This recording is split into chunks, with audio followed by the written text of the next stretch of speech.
Pledge. Pledge.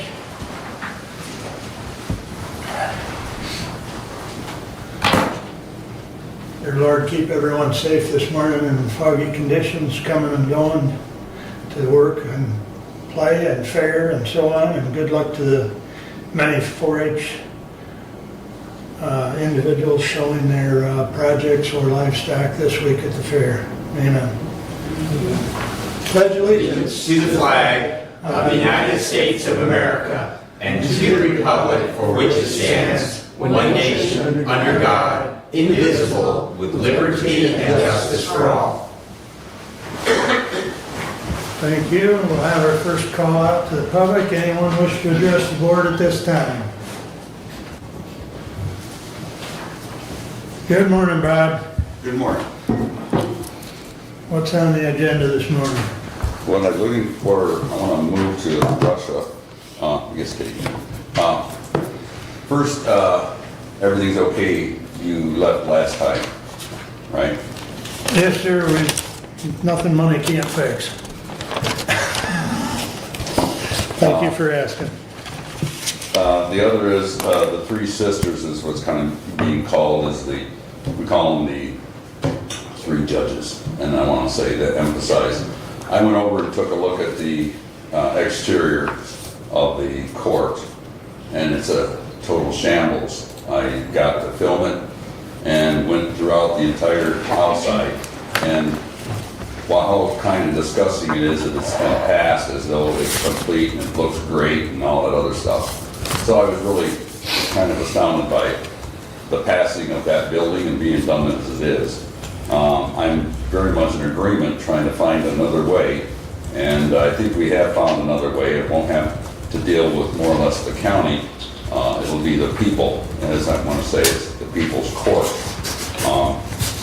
Other than that, I was somewhat brought it back on the fact that even up at Judge Lindsay's as well, the entirety of the many millions of dollars that have been supposedly put into that court, but nothing else can possibly be as shabby as what you could look at as a courtroom. And I know they have their own budget, but again, we're looking at that. I went into Judge Stuyvesant's again, and been there many times, but astonishing also is someone wants to use the toilet. You want to listen to somebody in there while they're giving testimony or someone's talking, and it's just not the right thing to have done. Sold the place and not have any place for them to go. I know that you guys got to look at something. Hopefully there will be something come up soon. Other than that, I'm gonna rest assured I'll come back if I can. But thank you. All right. Thank you, Bob. Anyone else wish to address the board at this time? Seeing none. Consent agenda, entertain a motion? Or Any additions, corrections, or comments? Hearing none, all those in favor signify by saying aye. Aye. Opposed, same sign. Consent agenda is approved. Correspondence is listed. Any comments on correspondence at this time?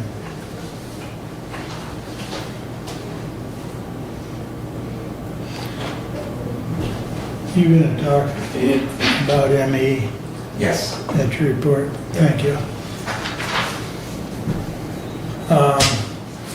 This was not in your packet. It was laying here at my table. It's from the city of Hillsdale. I'll just read it because if we put it in correspondence, it'll be too late for next time.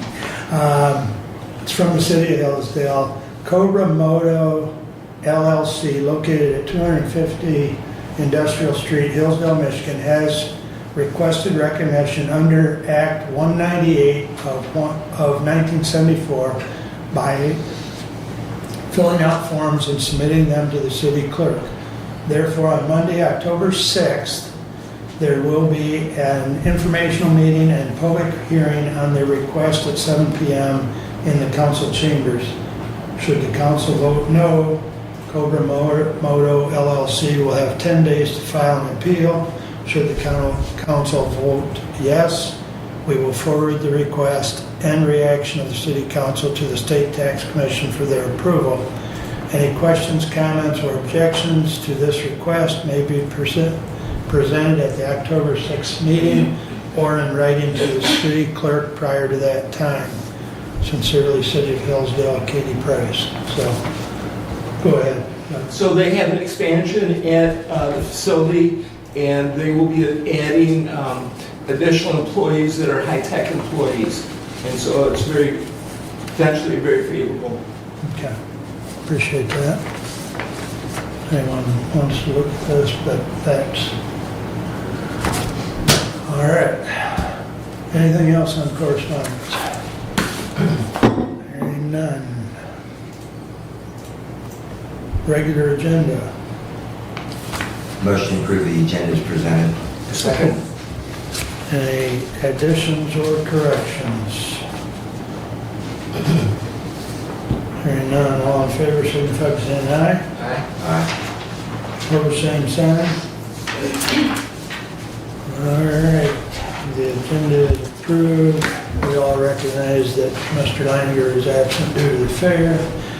So we will continue with our first standing order, or our only standing order today. Good morning to Wellwise. Good morning. Hello.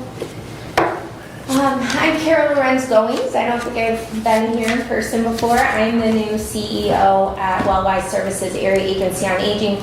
Took over for Julie Weatherby May 1st of this year. Previously, I was at Wellwise Services for 11 years as most recently the Chief Operating Officer. So I've been there for some time. And previous to that, I worked with the population we serve for over 20 years. So happy to be here today. Nice to meet all of you in person.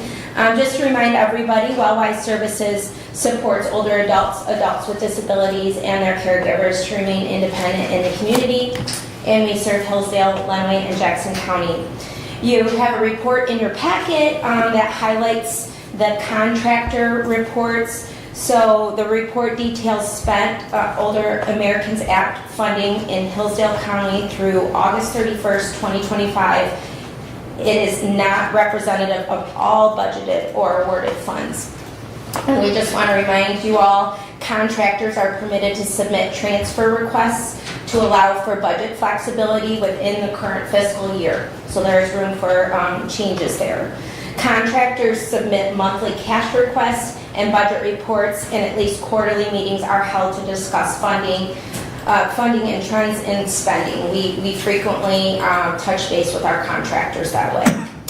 I wanted to reference the annual implementation plan. You'll also hear this called the AIP within our organization. So the Commission on Services to the Aging at the state level approved our fiscal year 2026 area annual implementation plan last month in Lansing.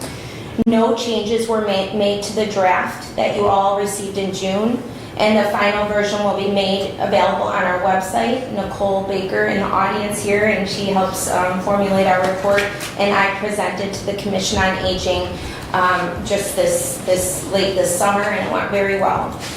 Our 3-year community needs survey will launch later this fall.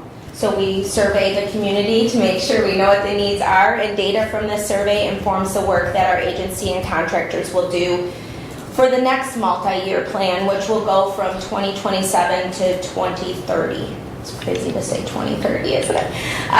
Other agency updates. Since our last presentation, Wellwise Services has presented sessions at 2 national conferences and received 2 national awards for our community education department and our Safe Haven program, both very impactful programs to the community. Obviously, the one is all about educating the community, and then the other one, Safe Haven, if you don't know about it, it prevents and protects older adults with disabilities and their caregivers who have been abused, neglected, or exploited. We built that at Wellwise, and we're very proud that it is now touching 13 counties in our state. The presentations were made at U.S. Aging in Chicago, and then the other one was at the Home and Community-Based Services Conference in Baltimore. We remain heavily involved in advocacy efforts to educate our elected officials both in the state of Michigan and at the federal level.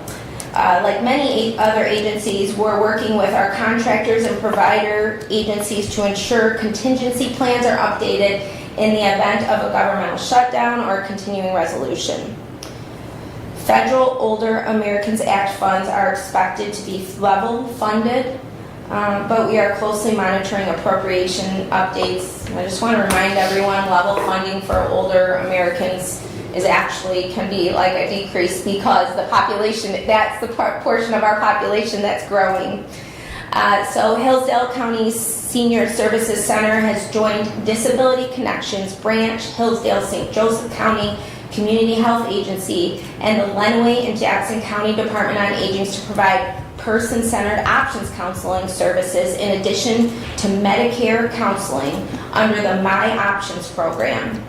The program seeks to expand access to inform about long-term services and supports in fiscal year 2026, using a statewide call center which has been successful in several other states. So we are contracting with these contractors to provide this service, and we're very excited about it. It's new to our state. The application itself was very complicated, but we were awarded and able to help our contractors provide this service.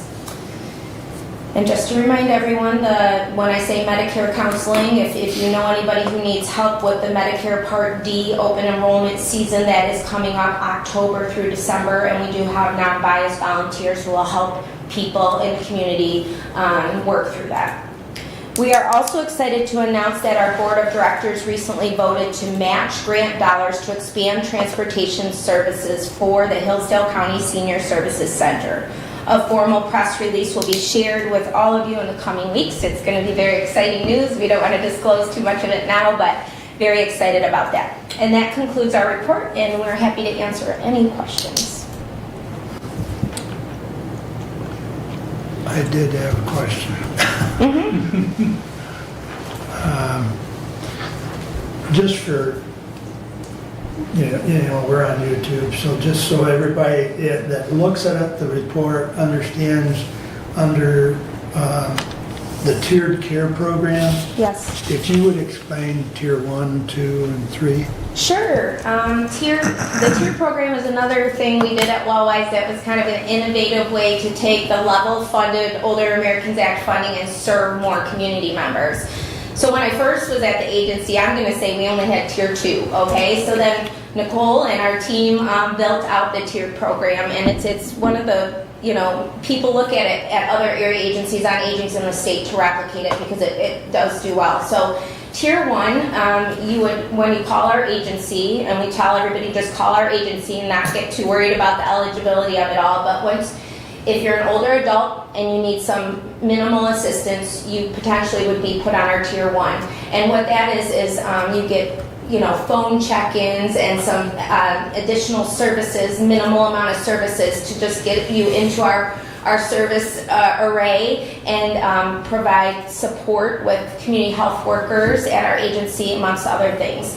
And then as you would advance in your needs, you could then go to tier 2, which is what was formerly known as kind of our care management, where you have nurses and the community health worker model assessing and setting up some in-home services. So we are in their lives long-term at that point.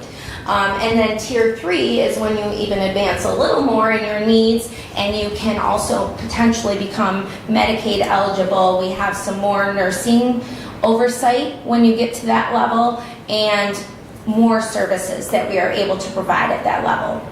And then if you ever go beyond tier 3, there's other things at our agency that we can support you with. And really it's always to maintain people in their homes or their residential setting of their choice.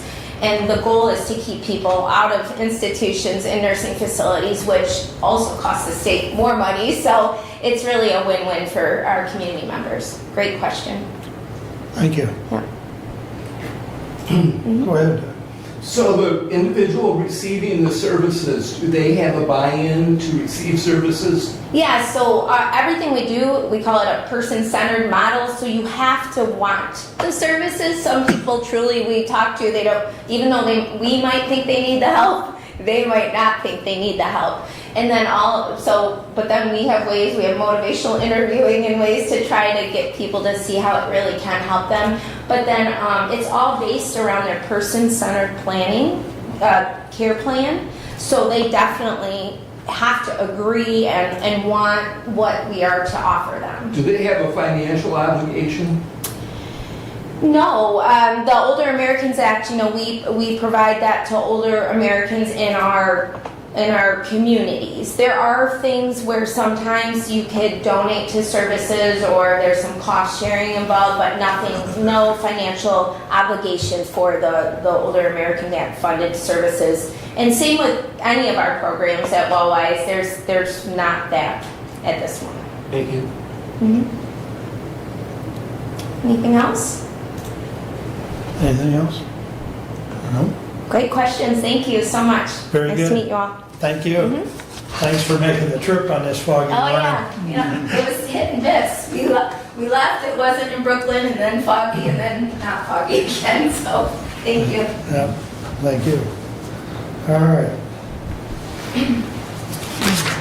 That brings us up to our first committee report, which would be Doug. Thank you. I'll bounce around a little bit. I'll start with Hillsdale Township. They did discuss their vehicle ordinance, and they're moving forward with that vehicle ordinance. For more information, please do contact the township. Michigan Works Southeast had their joint meeting last week, and in particular, an item was regarding the Michigan Department of Labor, who had determined that Michigan Works had made some mistakes in their appropriation of funds for certain employees, and that there was a liability due to the state of Michigan in excess of $200,000. Shamar and his team, Shamar Heron is the executive director, and his team successfully resolved that issue with the Michigan Department of Labor, and the actual liability became zero. So they were able to negotiate that down to zero liability, and congratulations again to Shamar and his team. Currently at Michigan Works, there are a total of 101 full-time or part-time jobs available in Hillsdale County. Some of the employers looking for help are Walgreens, AutoZone, County National Bank, State of Michigan, Michigan Department of Labor. Michigan Works Southeast is open to the public and creating connections to jobs, careers, and a better future.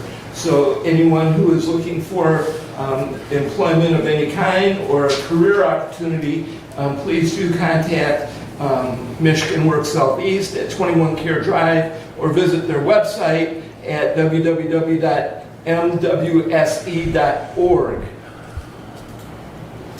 An interesting item from the parks, the discussion was revolving around how many people utilize Lewis Emery Park. And in 2019, there was a traffic study done. They put some counters at the entrance, and they found that 126 per day vehicles were coming through Lewis Emery Park. And that's an average in 2019, which totals 46,000 cars annually. So that park is a very utilized park. Those numbers are 2019, and in fact, as time has gone, the observation is that that park gets busier and busier with more and more use. So I thought the commissioners would be interested in hearing that number. My question was how many people do use the park, and they found the traffic count from 2019. As far as the road commission goes, they have new fuel pumps at the facilities that are being installed. There will be a traffic summit on Wednesday, October 22nd, 10 a.m. at Hillsdale City Hall. There will be discussion with MDOT on current and future road plans in Hillsdale County. Brush spraying is beginning in the northeast corner of the county. It is on a 4-year rotation cycle, and this year's turn is the northeast corner of the county. As far as facilities go, the sinkhole in the courthouse parking lot has been repaired, and that's good news. How and why that happened is to be determined, you know, but it has been repaired, and so that is fixed. And that completes my report. Happy to answer any questions if you have any. Any questions for Doug? All right, moving right along. Kevin, you're up. The planning commission, we have the master plan completed in a draft form, and we're trying to figure out the steps that we need to go on from there to get it to a public hearing and to get it approved. And this afternoon I have a senior center board meeting, and Thursday morning I have board of health meeting, and Thursday afternoon I have community access agency, so I'll have a report from them in a couple weeks. That's all I have. Any questions for Kevin? All right. Very good. Thank you. Brad, you're up. Thank you very much. I'll begin with my action items. Mr. Whitaker, thanks for joining us this morning. I'm sure you'd be delighted to answer any questions about both these resolutions. Start out with 25-123 to the Honorable Board of Commissioners.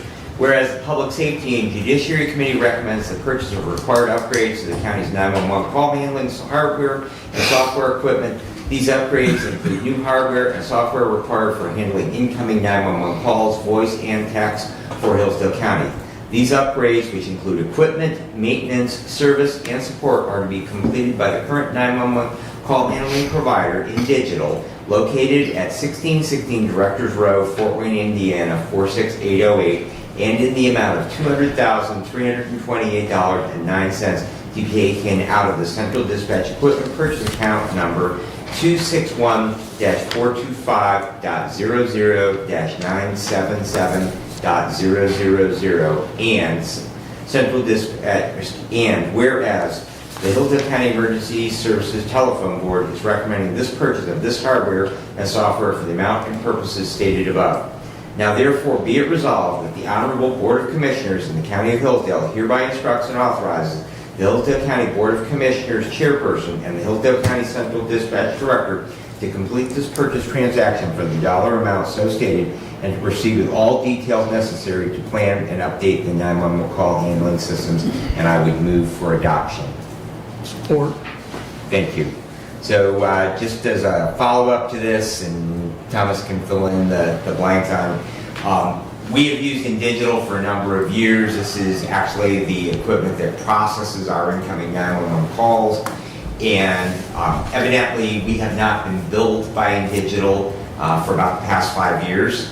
And so when this all came to light that we had not been being invoiced for their services, they said, well, it is time for a system refresh for the call handling equipment. And so we currently are part of actually a consortium, which has shrunk in the number of members in that consortium. And so we looked and we got a price, Director Whitaker got a price. He also asked why that the number of the consortium had shrank, talked to some of those people who had left, found out we could actually do a lot better by doing this contract on our own rather than being as part of the consortium, and got a much lower number. We do have the money in the bank. As you recall, we've been collecting the full $3 on the 911 surcharge the last couple of years. That has built up a fund balance for occurrences for equipment refreshes just like this, and so therefore that is where the money will be coming from. Thomas, do you have anything to add to all of that? No, I'm happy to answer any questions that you guys may have. Just to clarify, to stay with the consortium, it would be $337,000. If we go out on our own, it's $200,000. That does include a $50,000 discount that's being offered by the vendor until October. So I kind of want to get that in play. So. That's just an incentive to get it done. I don't know about that, but it needs to be done regardless. I think we're currently on 7 years on that equipment, so it's time for our our servers and stuff to be upgraded anyway, so for that. Doug, go ahead. I see option A is or is not included in the, Is that, no, that is not included. We are not, that's just an optional. A lot of what is offered in that, we get through other sources already. So we're just gonna stick to those other sources. So,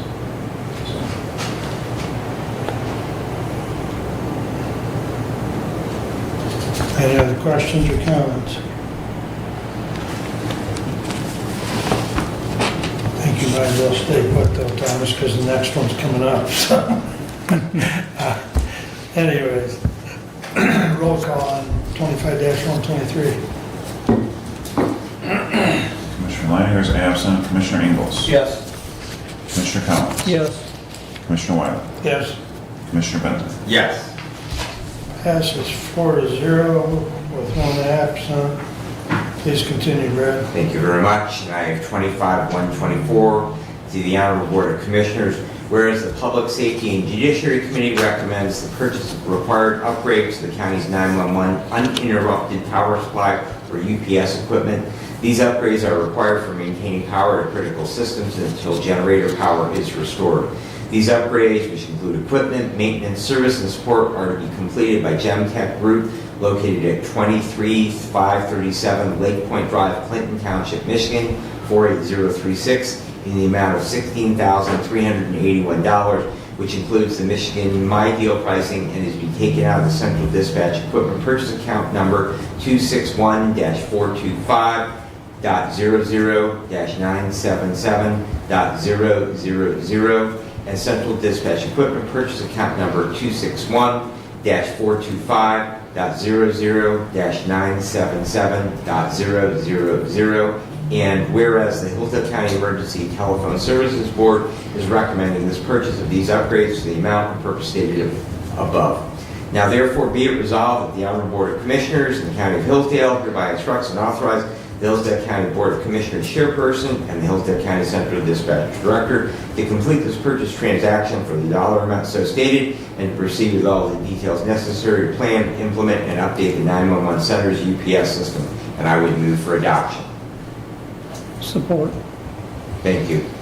This is basically the backup power. We do a generator, central dispatch, but this is the backup to that to keep them up and running should the generator fail or if there be any lag. Basically, it's a battery backup. Those systems do have a lifespan to them, and the current one, I believe, was installed when we moved out there to the building from the old Frontier building out in Osseo.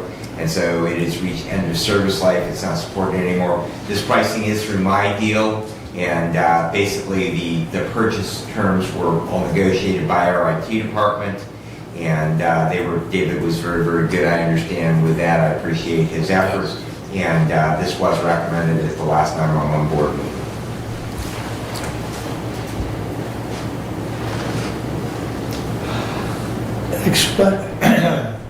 Explain the battery backup. Is this a...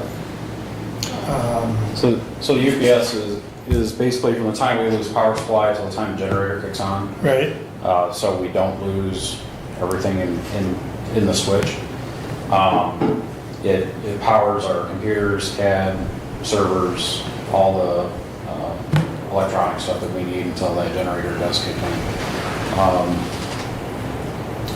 Generally, that's about anywhere from 10 to 60 seconds. Okay. But if for some reason the generator doesn't kick on, this will power us for a little while until we can figure Right. something out, or at least manually get the generator started. So, Worst case scenario, how long could you run on that battery pack? that is a Dave Holcomb question. I hate to say that, but it's not meant for long term. Okay. It's meant to cover that time from the time we lose power to the time the generator kicks in. So this is a worst series... case scenario, probably 10 minutes, Okay. to be honest with you. But this is a series of batteries that Yeah. sit there and generally the expected lifespan is... Anywhere from 5 to 8 years. Okay, So Okay. that's how this came up. We were Right. due to replace those batteries. right? And Dave reached out to the vendor and they no longer make those batteries. Okay, And apparently everything's got software now, so the software that's in there also is obsolete. It can't be updated. So the good thing about this one, I mean, Dave did reach out, got several different quotes, anywhere ranging from this price up to 30,000. The good thing about this one is it's scalable, so if we have to increase the number of batteries or anything like that, we can do that down the road. okay. So Dave's put a lot of homework into this. I'm just here. Really. I appreciate that. Any questions? A couple questions. Go ahead. So the batteries, when they're used, are rechargeable? They're rechargeable. Yes. Yeah. And so historically, well, I don't know, you can't say, the need in the future. How often does the generator not kick in or, use of the batteries? I mean, is this a common thing? I don't know, you probably don't lose power very often there, but if it does lose, Not often. Occasionally, like when we have the straight line wind storms, we'll lose intermittent power. The ice storm 2 years ago now, I believe, we lost power during that, and we were on generator for several days. So, I mean, the generator tests every week also. So, I mean, if there's a problem, we generally know about it pretty quick related to that equipment. Plus, we have annual maintenance done actually twice a year on that, on all of our generators. So, Anything else? Anything else from other members? I guess to Yeah. help out with that question on how long the batteries would last, it depends on how many people are there, how many radios are running, how many computers are running. That's true. I mean, if it's at midnight, you only have one or two staff there. Right. like it doesn't power lights or anything like that. It powers strictly the computers and servers. Okay, So, okay. So, I mean, that'd make a difference on how long it's gonna run. Yeah, that's true. That's a good point. Roll call. Commissioner Ingles, yes. Commissioner Collins. Yes. Commissioner Wiley, Yes. Commissioner Benzing. Yes. Passes 4-0 with one absent. Thomas, if I may, yes, sir. would you like to give a brief update at where we're at on the 800 project? I can, yes.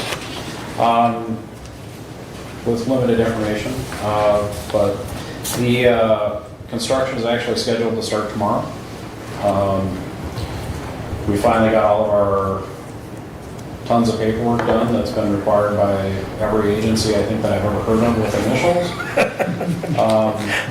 So our FAA is done, our NEPA's done, our soil studies are done, all that stuff is good to go. Foundation drawings have been approved, it's been through the building department, they've all approved all that. The only difference with one of the towers is the size of the pylons that we have to have. Litchfield, for some reason, that soil up there, we're basically having to double the size of the pylons because of that soil. So instead of 4 feet wide, they're going to be almost 8 feet wide, which is going to increase our concrete cost to that specific place. So the one up to Litchfield is north of Herring Road and west of the railroad tracks. Correct. Okay. I wondered the other day, I don't know what day it was, but I was up that way and I saw all the markers and I thought it looked like the dimension for the footings was a little bit larger, so that explains that. Yeah, they have all the sites are construction staked. Yep. They're supposed to start civil work, which is driveway and all that kind of stuff, this week. And then the anticipation is to have all 3 sites, at least as far as the foundation's done, by October 31st. Okay. So, and then starting November, probably starting to stack steel. So, we did. Concrete has to cure for 30 days on all of this, right? Correct. Yeah, so they're going from one site to the next, over the next couple of weeks. I know that we've requested our local concrete company to be used, but obviously some of that is going to be cost dependent. So hopefully that is the case. Let's see what else. Last Friday before last, Tommy, myself, and Jason went up to Holland. Actually got to view all of our equipment that's going to be going into our towers. We kind of did an equipment count, make sure everything was there. I do have samples for any of our public safety agencies who want to come out and see what products that they're going to be receiving. So I do have one of basically everything at our dispatch center, so they can come out and look at it. And I've sent an email out to them. A couple of them have stopped by, a couple of them haven't, which is fine. But we're moving forward. Sounds good, Doug. And potential turn on for activation? Target date is July 26th. Is the tower base gonna take longer at Litchfield to set since it's It may. bigger? It may, I was yes. gonna say, because you're adding twice as much concrete, it seems like it'd take twice as much Yeah. time to cure.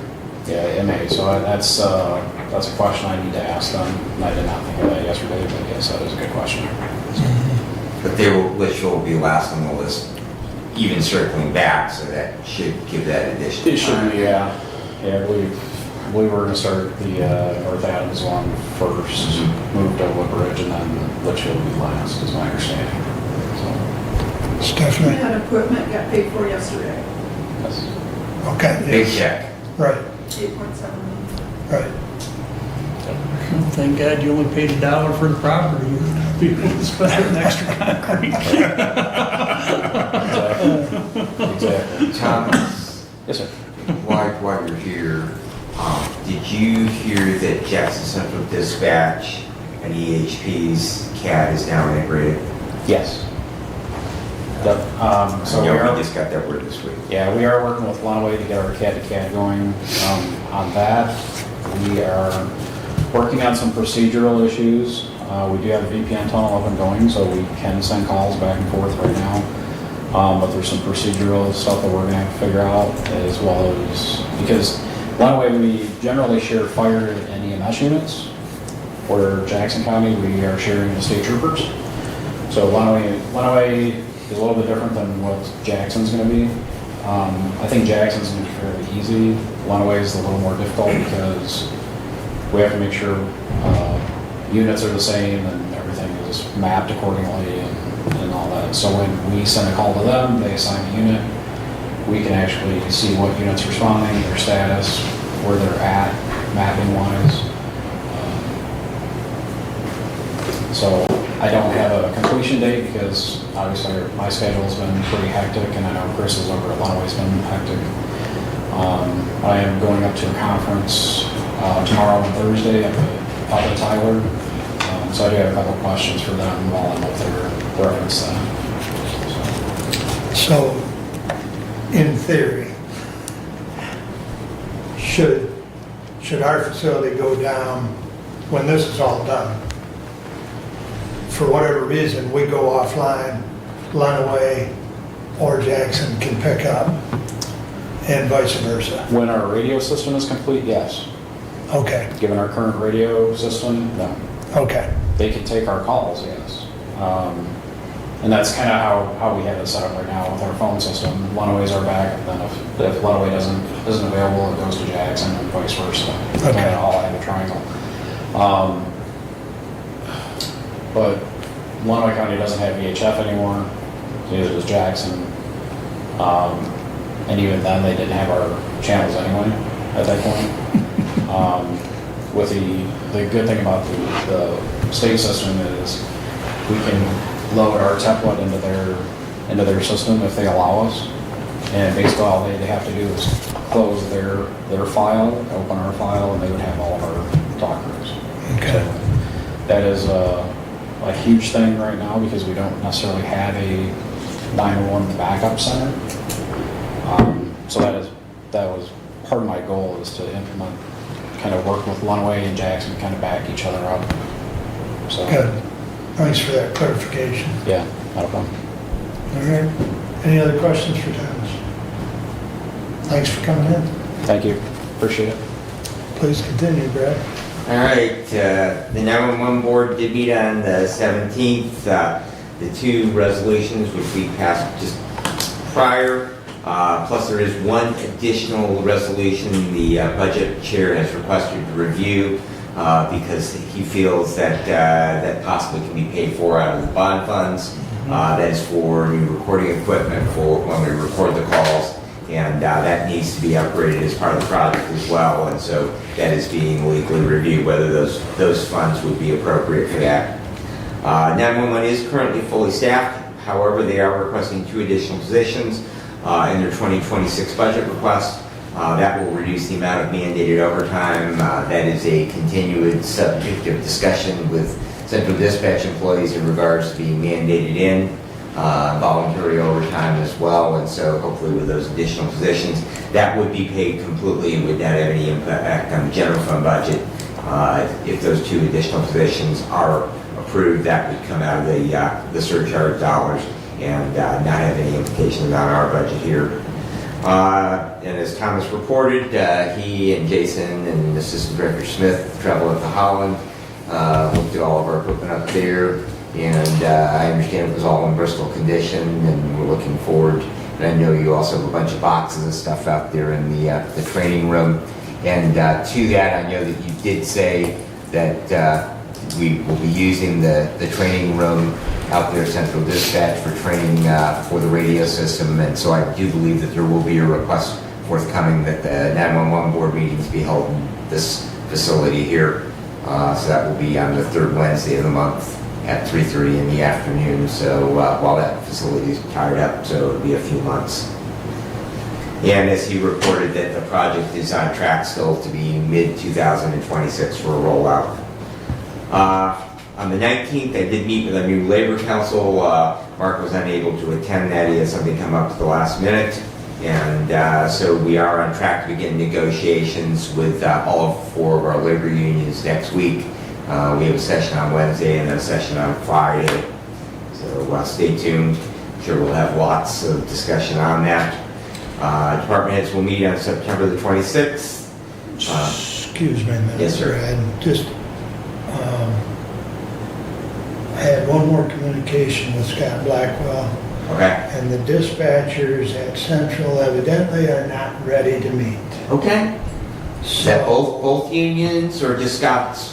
just Scott's unit as far as the dispatchers. Okay. So we're still planning on meeting with the supervisors, I believe that's Wednesday. Yes. So we'll start at the sheriff's department Wednesday morning, and then we'll go on out to We're Central. doing everything on Wednesday? Well, No. with the supervisors, Okay. or, you know, the command staff. Okay, so we Okay. do Dave Thomas's units Correct. together? Okay. Correct. Command staff with Dave Wednesday morning at Okay. 9, and then from there we'll move out to Central. Okay, But just so you're aware, okay. the only unit that we will be working with on Friday will be the, Deputies. thank you. All I could think of was dispatch, Okay. but yeah, that's a little bit of a point of contention with me right now because the attorney makes a trip and we try, historically, we've always tried to do both groups. Right, yeah. You know, to save on our costs, really, because the attorney's making the trip. And I'm gonna probably try and call Greg later today and talk to him about that because I'm a little perturbed with Scott. I don't know that we have any leverage per se, but I just wanna let Greg know that Friday will be a little shorter. Okay. You know, so anyways, please continue. Thank you for that update. So we will have department heads meeting on the 26th. I will be joining my fellow fire MFR members at the fair this week, and we'll be on EMS duty all this afternoon immediately following our meeting here today. And the last item I have for you is in regard to the medical examiner's office. We did receive a email, Mark and I did, from Sarah, the administrative assistant for the 3 counties, that our pathologists would be increasing autopsy fees from the current $1,500 to $1,800 for 2026. There was a bit of back and forth discussion right out of the gate from the administrators of both Jackson and Lenawee counties, because their budgets have already been submitted, ours has already been submitted, and so Dr. Maynard did get involved in that. There was some discussion that, well, they were trying to be more in alignment with what Oakland County was charging, and the statement was made that, well, we're not Oakland County because Oakland County's budget is bigger than 8 states. So, interestingly, Dr. Reno did do some research. A couple of things that did come out of that is that WMed, Western Michigan University, they have a relatively high cost. They are anywhere up to as much as $3,734 per autopsy, even with the increased cost, and we certainly don't want to have any additional costs. We don't have to, but that $1,800 price is definitely below. He did get some other comps. Saginaw County, which collectively their population is about the closest of our 3 counties together, and they were paying between $1,700 and $1,900. And so again, we are right about in the middle. Dr. Mano did send a follow-up letter, and a couple of things that I did want to point out. I know that Commissioner Weiner has repeated that Branch County is part of WMed. The counties that currently are Allegan, Berrien, Cass, Calhoun, Grand Traverse, Kalamazoo, Leelanau, Mason, Muskegon, Osceola, St. Joseph, and Van Buren, no Branch. And like I say, that they are paying upwards of $3,000 currently, so 50% more. So we will have to figure out a way to accommodate that budget-wise. The good news is if you go back to the number of autopsies that was under correspondence in the most recent, you will see that those numbers are actually down quite a bit from previous years. That's another thing that we've heard, that those numbers continue to increase. They really have not. Getting here too much. So far to date, Jackson has had 54 and Hillsdale County has had 26. And historically for the year, in 2022, we had 49 in Hillsdale County. In 23, we had 50. And in 24, we had 38. So that number actually dropped for 2024. And we are currently at 26, and that would be through the end of August, so not quite 3/4 of the way through the year. So they are doing a pretty good job out there in containing the number of deaths that are actually being autopsied. So, but we will continue to advise that. I'm sure that will become part of that ongoing discussion as we meet again in October with the group of the 3 counties. Mark, I don't know if you have anything to add to that. Well, just a comment that I've wanted to mention to you and Kim for that matter when we've met, and I was looking over some notes on this morning, and on the autopsies, I don't know, and maybe you know, if the family requests an autopsy, Yes. are we billing that back to the family? Family does pay for that, yes. Okay. So that's in Dr. Mano's letter. If you read Dr. Mano's letter from yesterday, I didn't see that in there. very clearly articulates that if the medical examiner requests an autopsy, then the county from where that death occurred is liable for the cost. Well, yeah, I If saw the family that. requests the autopsy, then that cost is billed back to the Okay. family. I didn't see where it specifically Yes. said that, but Yes. I do remember the part about the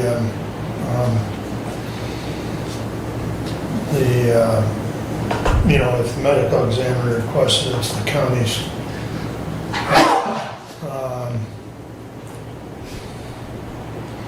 I did take a little exception to him combining the population of the 3 counties and then using that number as a comparison. You know, I mean, you're kind of splitting hairs, I guess, but in the same token, the information he did provide, I mean, we're still well under. Mark. So, okay, go ahead, Doug. Has the budget been forwarded to the budget committee? Yes. The audit? Yes. Yeah. Yes. Okay, thank you. That was turned in on time. No, I mean, Oh, the newest numbers, no, those have not, we will see the Derek Castings. thank you. Yeah.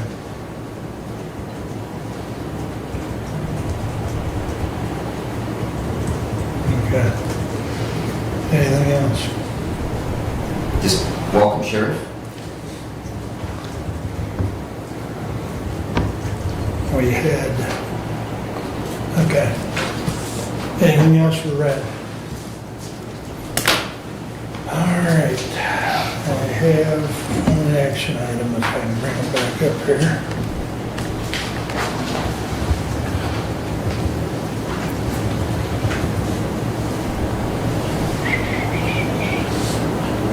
Grief. All right.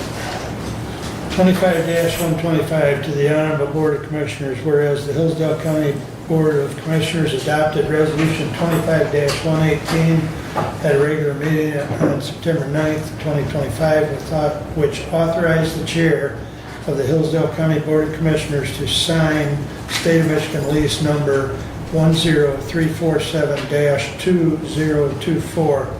And whereas the state of Michigan now requires a copy of the deed showing the county of Hillsdale has the title of the property associated with the aforementioned lease. Now therefore be it resolved, the Hillsdale County Board of Commissioners authorize the chairperson, Mark Wiley, to sign the attached affidavit concerning reversion of the title and to record said document with the office of the Hillsdale County Register of Deeds. Respectfully submitted for adoption, Mark Wiley. Support. Thank you. So the lease for DHHS, they reached back out to us and they wanted to know if we had title to the property. Now, there's a long history on that, which I won't get into all of it, but, you know, that was the authority that was formed to fund that, and the title was supposed to transfer, which we've got, and maybe Abe can better explain it than I can, because you've been in conversation with Mr. Thompson. Would you like to take a stab at it? Sure, let's see, it was, what document was that listed? I guess it was the original deed listed different things that would revert it back to the county, and one of them was paying off the bond. And so the bond had been paid off, I think it was in like 2016 we paid that off. So I got that date from Stephanie, gave that to the attorney. The attorney said that this affidavit would, once signed and adopted, would be able to be filed at deeds, and that would then transition things to the county. So the other option was appointing to vacant positions on the building authority and having them do a quick claim deed, which would have been a lot more time and effort to do. Right. So that's kind of a synopsis of it. Is there any questions? So I do have a question. I cannot open the affidavit undiligent. Does somebody have a hard copy of it? Yeah.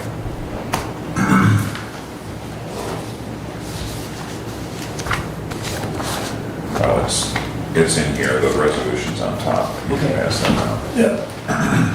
Thank you. You got it. And that affidavit that was drawn up by Mr. Thompson. Yes.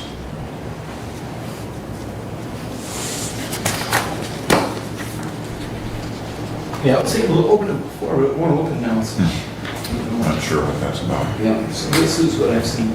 Thank you, you want to see it? right, very good, thank you. Any further comments or discussion? Just, since we've had other buildings and questions out there that we've done under different, do we maybe, while we're discussing the subject, to make sure that we have deeds on all of our other properties out there? So this doesn't come back again? He's on the building, the facilities committee. I'm just the clerk. Yeah, I understand.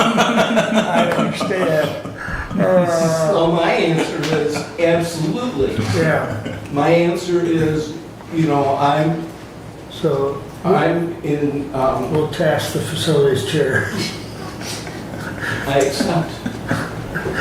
It should Along be, with deeds, you know, which is Commissioner Leininger as well. Right. So hand in hand, this does need to be done, oh, I agree, so. I agree. Yeah, we should check that, and not just the buildings, but I guess the whole property out there as well. Just make sure we have these in hand on that. Look forward to that report next meeting. It'll be there All right. if the universe lines up. North Cars and away. It's,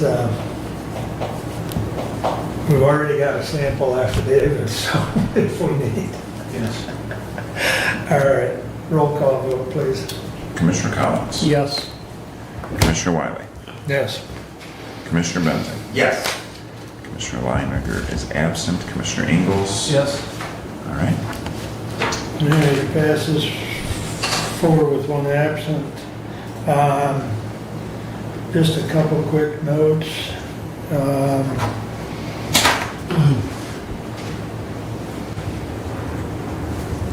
I forgot to put it on the agenda that we were going to have a closed session in regards to contract negotiations, so we can add that. I know that's I why. believe the discussion, Commissioner, was that at our last meeting that we would hold Hold off off our on first that? meeting until October. Okay, I remember that as well. okay, that's fine. I'm okay with that, but I think after the meeting, if you and I could take 5 minutes to meet with the sheriff and with Sure. Thomas. Be delighted to do that. All right, we'll do that. And Yes, then I will make, timely information we received last night. and I'll make sure that we have that on the agenda Okay. for next meeting, because after this initial meeting, we'll have a better feel for what to discuss. So, very good. Lifeways did offer the new CEO position to Cassandra Watson. That is going through the process of background check, contract negotiation, et cetera. So she will be taking over in February when Mary Beth retires. So very lengthy process, but the board did come to a unanimous decision to offer that position to her. And that was done last Wednesday. Brad, you had called me or texted me in reference to REU and an agreement for MFR service between the Reading Township and Montgomery MFR.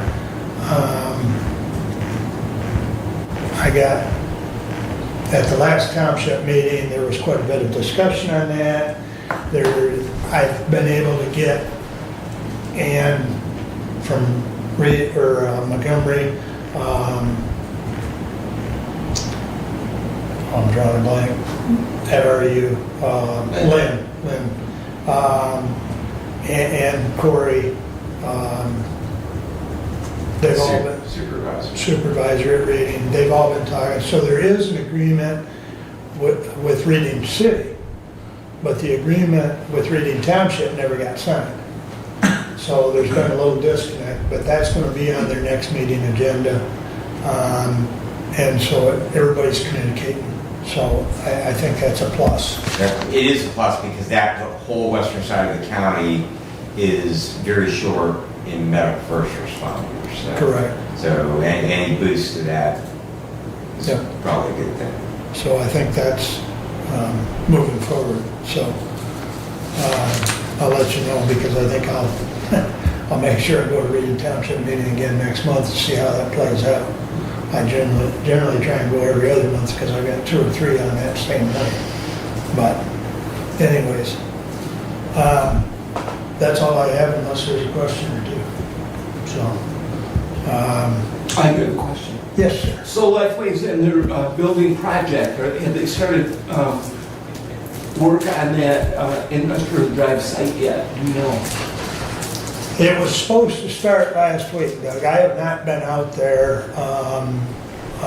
Parish Excavating was awarded the project as far as clearing and preparation. I'm actually going out that way to eventually end up in Litchfield after this meeting to, Late last week, I did not note any. pardon me? I was down that way down industrial at the end of last week and did not note Okay. any dirt work. I've got a spot across on the diagonal from that property and I haven't seen any action yet. Okay. I'll follow up on that and contact them and I'll let you all know. But it's been approved and it was supposed to have started last week, so who knows, maybe it's a weather glitch or machinery glitch or whatever, but yeah. So that's supposed to get rolling. And Lifeways has everything submitted to CMB and they are taking it, CMB is taking it up at their board meeting on October 8th. So, thank you. Anything else? All right, we're back to public comment. Anyone wish to address the board at this time?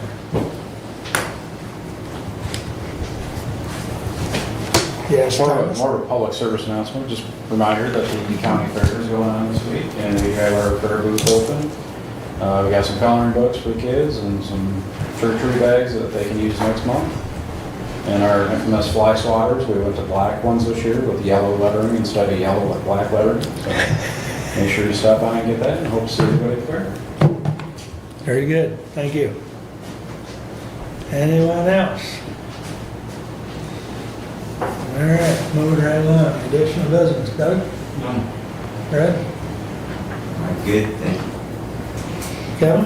I forgot in my report, October 2nd, Commissioner Lyon here and myself are going to be having ambulance contract negotiations. I believe this one's set in stone, hopefully, October 2nd at 6 o'clock. Okay, very good. Hopefully. Good luck. Hopefully. Okay, thank you. All right, I don't have anything, so stand adjourned. Thank you one and all for coming.